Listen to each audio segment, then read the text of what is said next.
Good morning guys. So ayan. Nililinis namin yung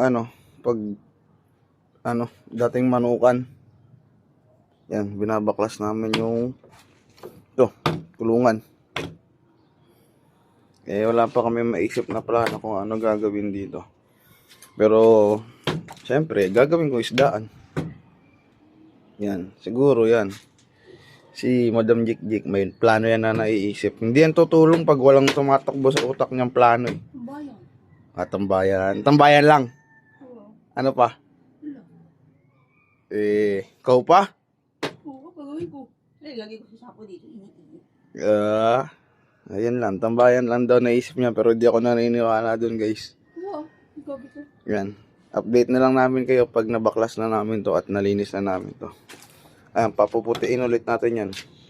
Kasi ito, tatanggalin natin yung mga plastic nito na nabulok. Yun lang guys. Bye bye.